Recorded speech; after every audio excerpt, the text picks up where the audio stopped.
Assalamualaikum warahmatullahi wabarakatuh. Kami dari kelompok 5 akan mempresentasikan hasil diskusi kami, yaitu tentang cerita fiksi anak. Sebelum kita mulai diskusi, terlebih dahulu saya akan memperkenalkan anggota kelompok saya. Yang pertama, saya Fitriatullah Yuni sebagai moderator, Bayi Agustini Widiawati sebagai pemateri pertama, saya sebagai pemateri kedua, Ayu Khofifini Am sebagai pemateri ketiga, dan Nurlaila Khairi sebagai pemateri keempat.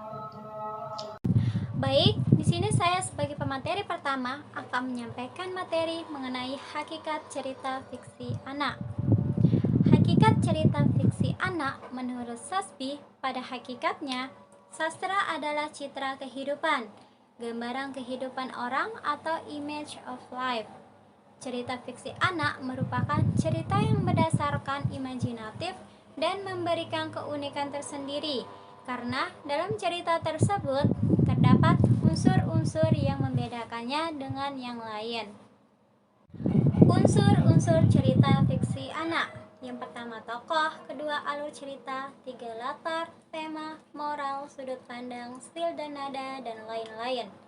Yang pertama tokoh. Hakikat tokoh. Tokoh cerita adalah pelaku yang dikisahkan perjalanan hidupnya dalam cerita fiksi lewat alur baik sebagai pelaku maupun penderita berbagai peristiwa yang diceritakan. Baiklah, di sini saya akan melanjutkan materi yang kedua, yaitu tentang jenis tokoh. Dalam cerita fiksi anak, jenis tokoh itu ada 5. Yang pertama, tokoh rekaan dan tokoh sejarah. Yang kedua, tokoh protagonis dan tokoh antagonis. Yang ketiga, tokoh putih dan tokoh hitam. Dan yang keempat, tokoh datar dan tokoh bulat. Yang kelima, tokoh statis dan berkembang. Yang pertama, tokoh rekaan dan tokoh sejarah, di mana tokoh rekaan dan tokoh sejarah ini dapat ditemukan dalam dunia nyata atau dalam sejarah.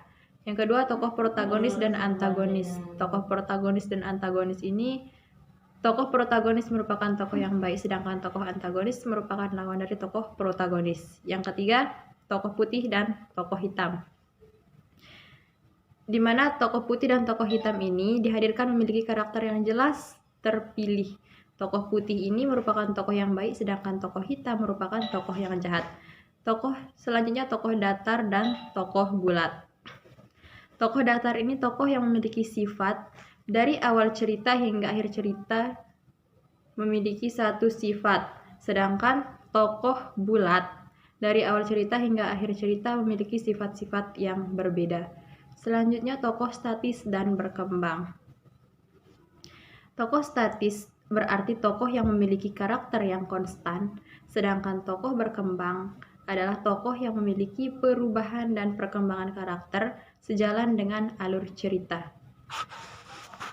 Selanjutnya, teknik penghadiran tokoh, di mana dalam cerita fiksi anak, teknik penghadiran tokoh itu ada 5. Yang pertama, teknik aksi. Yang kedua, teknik kata-kata. Yang ketiga, teknik penampilan.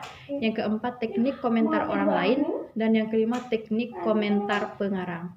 Baik, yang pertama, teknik aksi, di mana Teknik aksi ialah teknik penghadiran tokoh lewat aksi, tindakan, dan tingkah laku. Yang kedua, teknik kata-kata. Teknik kata-kata dapat dipahami sebagai cara menunjukkan karakter tokoh lewat tingkah laku verbal dan non-verbal lewat kata-kata yang diucapkan. Sedangkan teknik penampilan yaitu teknik yang dapat dipahami sebagai teknik penghadiran tokoh dengan seluruh kediriannya, baik yang terlihat secara fisik maupun sikap dan perilaku. Selanjutnya, teknik komentar orang lain. Dengan adanya komentar orang, tokoh-tokoh lain, gambar jati diri seorang tokoh menjadi lebih lengkap, dan hal itu memudahkan pengimajinasian dan pemahaman oleh pembaca anak-anak. Terakhir, teknik komentar pengarang. Teknik komentar pengarang merupakan teknik uraian yang bersifat langsung dari kata-kata pengarang. Selanjutnya, alur cerita. Yang pertama, hakikat alur cerita, di mana hakikat alur cerita, alur dapat dipahami sebagai rangkaian peristiwa yang terjadi berdasarkan hubungan sebab akibat. Yang kedua, konflik dalam pengembangan alur cerita. Konflik seseorang dengan diri sendiri atau konflik internal. Selanjutnya, konflik seseorang dengan orang lain dan masyarakat. Dan yang terakhir, konflik seseorang dengan alam. Yang pertama, konflik seseorang dengan diri sendiri atau konflik internal. Dalam hal ini boleh dikatakan seorang tokoh memiliki dua hati, hati melawan hati dan gagasan melawan gagasan. Yang kedua, konflik seseorang dengan orang lain dan masyarakat. Konflik yang terjadi di antara tokoh-tokoh cerita dapat digolongkan sebagai konflik eksternal. Yang terakhir, konflik seseorang dengan alam. Konflik jenis ini juga segolong konflik eksternal yang terjadi antara seseorang dengan sesuatu yang di luar dirinya. Saya akan menjelaskan tentang pola alur cerita. Pola alur cerita dibagi menjadi 5. Yang pertama yaitu awal, tengah, akhir. Yang kedua kronologis versus sorot balik. Yang ketiga konflik dan klimaks. Yang keempat ialah suspense dan surprise. Yang kelima yaitu kesatu paduan. Yang pertama di sini saya akan menjelaskan tentang awal, tengah, akhir.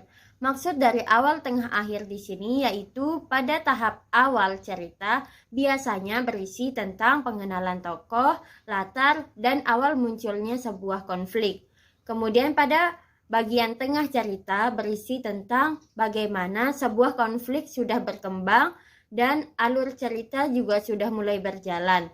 Biasanya pada bagian tengah ini merupakan bagian terpenting dalam sebuah cerita karena memakan waktu yang cukup panjang. Kemudian selanjutnya yaitu bagian akhir cerita.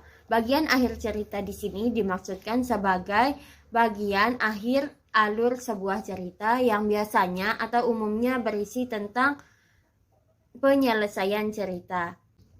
Bagian awal, tengah, dan akhir cerita ini biasanya juga disebut sebagai tahap perkenalan, pertikaian, dan penyelesaian. Kemudian, yang kedua yaitu kronologis versus sorot balik. Pola kronologis artinya suatu peristiwa-peristiwa disajikan dari A ke Z, dari awal ke akhir cerita. Sedangkan pola sorot balik dimaksudkan sebagai sebuah peristiwa disajikan secara tidak urut. Misalnya, ada cerita tentang orang jahat yang mati. Nah, di sebelumnya ini tidak dikisahkan apa sih penyebab orang itu mati atau meninggal. Nah, biasanya pola sorot balik ini akan membuat sebuah cerita menjadi lebih menarik atau lebih variatif. Yang ketiga yaitu tentang konflik dan klimaks. Konflik adalah suatu pertentangan antara dua orang atau dua kelompok yang mencapai tujuan dengan menentang pihak lawan. Nah, di sini sebuah cerita dapat dikatakan bagus atau tidaknya itu tergantung pada konflik yang ada dalam cerita. Jika konfliknya sudah mencapai puncak ketegangan, maka cerita tersebut sudah sampai pada tahap klimaks. Tahap klimaks artinya tahap di mana sebuah cerita sudah mencapai ketegangan dan dari situlah masalah diselesaikan. Yang keempat yaitu suspense dan surprise. Suspense dapat dipahami sebagai rasa ingin tahu yang dirasakan oleh pembaca tentang kelanjutan cerita. Sedangkan surprise akan terjadi jika sesuatu yang dikisahkan itu tidak sesuai dengan apa yang dibayangkan sebelumnya oleh pembaca, atau terjadi penyimpangan, pelanggaran terhadap sesuatu yang telah menjadi kelaziman. Adanya unsur surprise dalam cerita fiksi lazimnya akan meningkatkan daya suspense dan rasa penasaran, di samping juga membuat cerita menjadi lebih menarik dan terasa segar orisinal.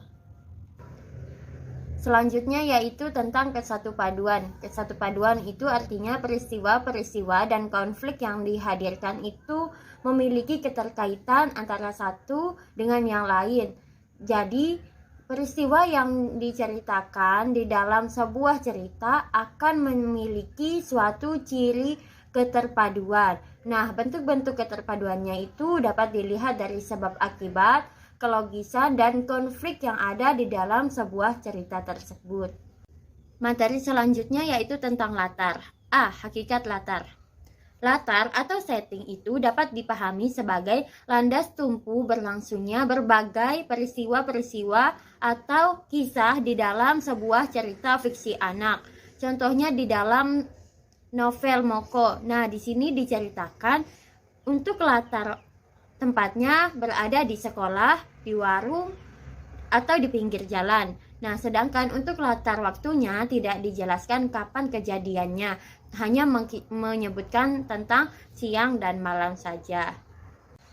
B. Unsur latar. Unsur latar terdiri dari 3 bagian. Yang pertama yaitu tentang latar tempat. Latar tempat itu artinya di mana sih sebuah cerita itu diceritakan atau dikisahkan. Sedangkan latar waktu menunjukkan tentang kapan sebuah peristiwa itu berlangsung. Yang terakhir yaitu tentang latar sosial budaya. Bagaimana sih keadaan atau kondisi sosial budaya dan masyarakat yang diangkat di dalam peristiwa cerita fiksi anak itu. Kemudian di sini saya akan menyampaikan tentang fungsi latar. Fungsi latar pada hakikatnya tidak hanya menjadi landas suku sebuah cerita, tetapi sebuah latar juga memiliki beberapa fungsi yang lain. Yang pertama yaitu latar fungsional. Latar fungsional pada hakikatnya ditandai oleh eratnya keterkaitan antara unsur latar dengan unsur sebuah cerita. Seperti contoh, adanya keterkaitan yang sangat erat antara sebuah tokoh dengan alur dalam cerita tersebut. Kehadiran latar fungsional ini memiliki peranan yang sangat penting dalam sebuah cerita. Karena latar fungsional tidak dapat digantikan oleh latar yang lainnya. Fungsi latar yang kedua yaitu sebagai pemerjelas konflik. Tadi telah dijelaskan bahwa latar fungsional yaitu adanya keterkaitan antara unsur latar dengan unsur sebuah cerita, terutama pada tokoh dengan alur sebuah cerita. Pada fiksi yang demikian, pemahaman latar dapat dikatakan sebagai hal yang esensial untuk memahami antara tokoh dengan alur cerita. Nah, dengan demikianlah sebuah latar dapat dikatakan sebagai pemerjelas konflik dalam sebuah cerita melalui alur ceritanya. Kemudian fungsi latar yang ketiga yaitu sebagai pemerjelas tokoh. Artinya, perkembangan sebuah karakteristik tokoh di dalam sebuah cerita itu dipengaruhi oleh sebuah latar yang mengelilinginya. Nah, di sini kita dapat melihat atau memahami sebuah karakteristik tokoh tersebut melalui kondisi latar yang membesarkannya. Fungsi latar yang keempat yaitu latar sebagai simbol. Artinya, suatu latar ini menggambarkan bagaimana keadaan atau kondisi jati diri tokoh tersebut. Materi selanjutnya yaitu tentang tema. A. Hakikat tema. Menurut Lukens, tema adalah sebuah gagasan yang mengikat cerita, yang mengikat antara unsur intrinsik sebuah cerita sehingga sebuah cerita dapat ditampilkan dengan kesatupaduan yang harmonis. Nah, jadi di sini tema dapat dikatakan sebagai sebuah unsur yang mengembangkan cerita tersebut. Materi selanjutnya yaitu tentang penemuan tema. Penemuan tema adalah cerita yang kadang-kadang tidak sesuai dengan yang dibayangkan. Hal itu terjadi karena sebuah tema disajikan dengan hal yang eksplisit yang sesuai dengan pernyataan yang mudah dikenali. Namun ada kalanya juga sebuah tema disampaikan dengan hal yang implisit yang sesuai dengan keseluruhan cerita tersebut. Materi selanjutnya yaitu tentang tema mayor dan minor.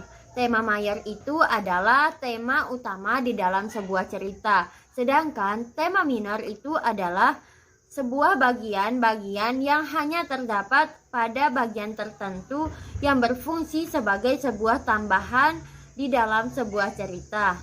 Materi selanjutnya yaitu tentang fungsi didaktik. Hal yang dominan di dalam sebuah cerita fiksi anak yaitu tentang fungsi pendidikan. Nah, di sini melalui cerita fiksi anak tersebut, penulis berharap agar pembaca atau anak-anak itu memperoleh hal yang baik untuk perkembangan jiwanya. Baik, selanjutnya yaitu moral. Pertama, hakikat dari moral cerita. Moral atau amanat dapat dipahami sebagai sesuatu yang ingin disampaikan kepada pembaca. Sesuatu itu selalu berkaitan dengan berbagai hal yang berkonotasi positif, bermanfaat bagi kehidupan, dan mendidik. Yang kedua, tema dan moral. Dalam pembicaraan tentang unsur tema, jelas terlihat bahwa tema yang dipahami sebagai gagasan utama atau makna cerita, tidak lain adalah juga moral. Macam-macam moral cerita bermacam-macam dan berbagai jenisnya, tergantung dari sudut pandang dilihatnya. Teknik penyampaian moral tidak berbeda halnya dengan teknik penyampaian tema, yaitu dapat bersifat langsung ataupun tidak langsung, maupun secara terang-terangan atau terselubung. Kemudian sudut pandang. Sudut pandang dapat dipahami sebagai cara sebuah cerita itu dikisahkan. Macam-macam sudut pandang ini dibedakan berdasarkan bentuk persona yang mengisahkan cerita. Yang pertama, sudut pandang persona pertama, yaitu persona pertama gaya aku, menampilkan kisah dengan tokoh aku sebagai pusat pengisahan, sebagai yang mempunyai cerita.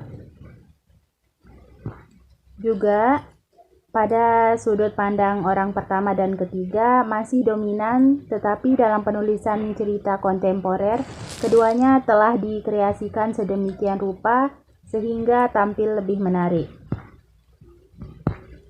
Kemudian yaitu stel dan nada.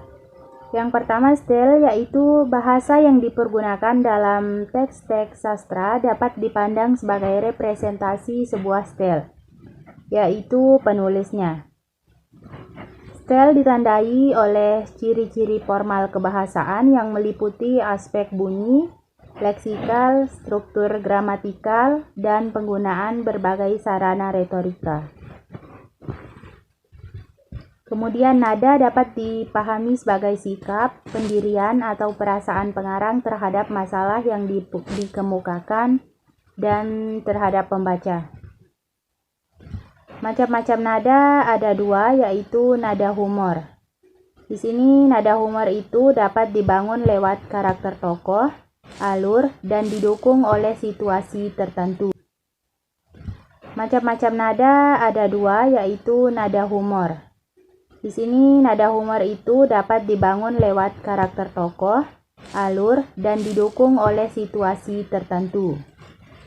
Kemudian yang kedua yaitu nada parodial, yaitu suatu teknik pengungkapan dengan cara menirukan. Lain-lainnya seperti tema dan tokoh utama.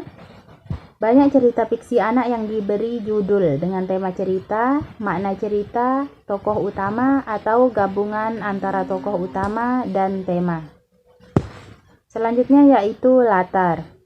Judul cerita sering berupa penunjukan latar tempat dan benda-benda tertentu yang semuanya berhubungan dengan isi cerita. Macam-macam cerita fiksi anak ada 4. Yang pertama novel dan cerpen, yang kedua fiksi realistik, yang ketiga fiksi fantasi, dan yang keempat fiksi historis. Mungkin hanya ini yang dapat kami sampaikan, kurang dan lebihnya mohon dimaafkan. Wassalamualaikum warahmatullahi wabarakatuh.